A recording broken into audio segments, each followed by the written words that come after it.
Hello, good morning. Shout out po sa inyo lahat, lalong-lalo na po sa Steel ng Bulacan. Ayan, hello po sa inyo lahat, sa mga taga Bulacan dyan. Alam nyo guys, marami sanang nanalo noon, no? So mga nakapanood doon, alam kong meron pong nanalo. Kasi meron din naman pong nag-PM sa akin na hindi siya nagsinungaling, talagang nanalo siya. So pangalawang bis na niyang nanalo, ayan, shout out po sa inyo ate. Ayan, binigyan rin naman niya ako ng balato. So, napakabait po. Ano? Hindi naman po ibig sabihin na porket nagbalato ka is mabait ka na. Hindi po ganoon. So, parang naalala niya lang ako. 'Di ba? Kasi, kahit tanungin niyo man po siya, alam ko nanonood siya at lagi siyang updated sa akin. Hindi po ako sa kanya nag-open na humingi ng balato. Okay, hindi po ako ganoon. Yung kusang loob lang po na ibibigay sa akin, pagpapasalamatan ko na. Kasi po hindi po ako mahilig maghingi. Yung gusto lamang pong magbigay, nagpapasalamat po ako. Ano?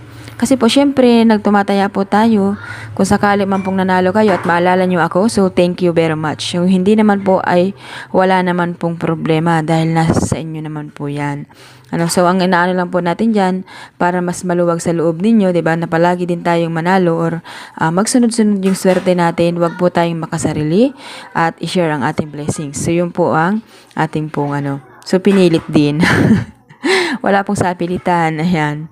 So maraming salamat po sa nagbigay sa akin ng balato talaga at sa naalala niya ako. Napakalaki ng blessings na binigay niya sa akin guys kasi sa mga panahon na talagang ito ay talagang taghirap. No, lalo po sa Bulacan guys, alam kong taghirap dahil binaha.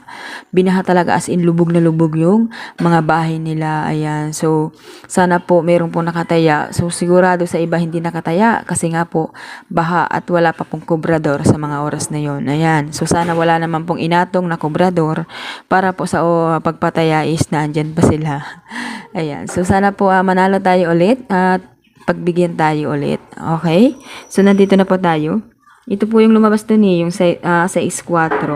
Tapos yung ano ko kasi doon guys, 23. At ayun, 23, 34, 6-4. So, yun yung sumada ko doon. Ayan. So, dito na po tayo guys sa pitcha 27. Ayan, huwag po tayong magsinungaling guys kung manalo kayo o hindi. Huwag nyo pong sabihin na, ay hindi ko pa matayaan pero natayaan nyo naman. Kasi po hindi naman talaga ako namimilit kung magbibigay kayo sa hindi. Ano, so meron kasi nagsasabi na hindi ko natayaan, iba yung tinayaan ko. Bakit iba? Samantalang magkakasama yung number. Huwag nyo pong ibahin. Ano? Kasi po yung magkakasama, huwag nyo pong iibahin.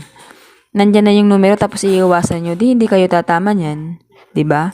So, dito na po tayo. So, dito po tayo guys sa 8. Kung mapapansin niyo guys, siguro mapapansin niyo rin yan kung kayo po ay nag-aaral ng sumada. Mapapansin niyo dyan guys ang 4, 5, 6, 8, 9, 10. Diba? 11. So, ang nawawala dyan guys ay si sumada ng 7, 12. So, pwede siyang mag-12, diba? Pasunod tayo dito guys.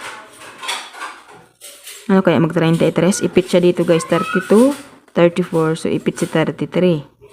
Ito naman 8. Sumada siya ng 26, 17, 35.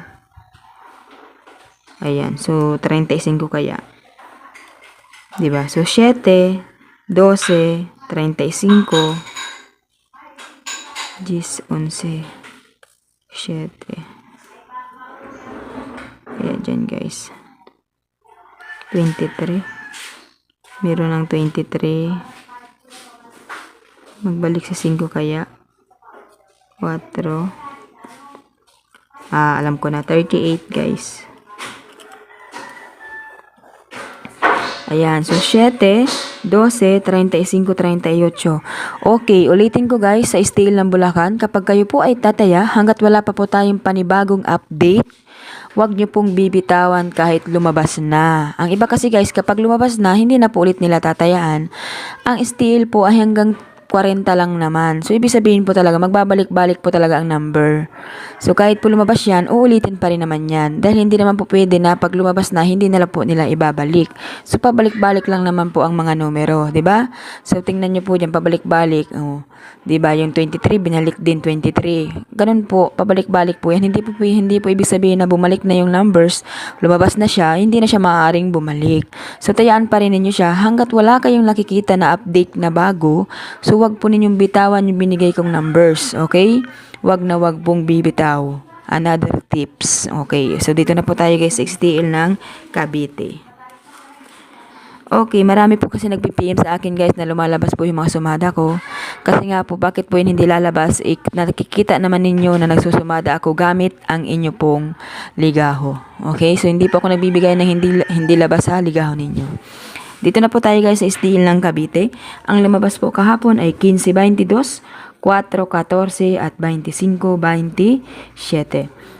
So, nasa ano po siya guys, yung 15, tapos yung 22, pinababa pala si 22. Yung 4, binaba. Mahilig kasi guys sa Cavite, pababa-baba, pabalik-balik din, no? Diba? Sabi ko nga sa inyo, tingnan nyo yung Cavite, pabalik-balik din ang labas. Kasi nga po, is 1 to 40 lang naman yung numero din ninyo. So, yan lang din naman na mag-iikot-ikot na magbabalik-balik. So, nakakainis lang talaga po minsan na pagkapag nandyan na, siyempre minsan tinatamad tayong itaya yung kasi nga lumabas na. So, nagsusumata tayo ng ibang numero. Ganun yung nangyayari. So, dito na po tayo guys. Mag-DC6 tayo ngayong araw. Okay? DC6, 13. So, dito po guys sa 4-4 binalik. 4 balik. Pabalik-balik talaga. So, 24. 16, 13, 24. Ano kaya? Ibaba si 27 guys. Balik-balik sila guys. Balik-balik kasi o kaya yung 4. 1, 2, 3. Okay, yung 4 na lang. Meron kasi guys na pattern na pa ganun. Meron din pa ganun. Meron din pa ganyan. 'Di ba? Makikita nyo yan. Meron din pa ganun. So, yun yung mga pattern guys na makikita nyo. So, titingnan nyo yan lagi. So, pwede yung 4 paganunin kasi ito po ay 2 plus 2 is equals to 4 din naman. Saka yung kapartner sa taas ng 4 is yung 22. So, pwede pong ilagay sa ilalim si 22. Ayan. So, yun lamang po. Maraming salamat and God bless po sa inyo lahat. Uulitin ko guys, hanggat wala pa po tayong updates, huwag nyo pong iiwanan ang mga numero na nasa inyo pong harapan. Ayan, ulitin nyo man pong panoorin yan kung hindi po ninyo kinopya or kaya ikopya ninyo. Bawat po sumada ko, ikokopya ninyo sa papel para po mayahambing ninyo at makikita ninyo kung lumabas na or hindi pa. Kasi po ang pinaka-limit ng ating pong sumada is hanggang 3 days. Pero minsan hanggang 7 days. Pero kasi guys, pag 7 days, medyo matagal na. Yung isang araw nga lang guys, ay nahihirapan na kayong tayaan yan, di ba? Hindi kayo matyaga mag-alaga. So, 7 days pa kaya hinaabot ko lang talaga siya ng 3 days na pagtaya. Ayan. So, yun lamang po. Maraming salamat po sa inyo. Sana po ay naunawaan ninyo ang ibig kong sabihin. God bless po sa inyong lahat.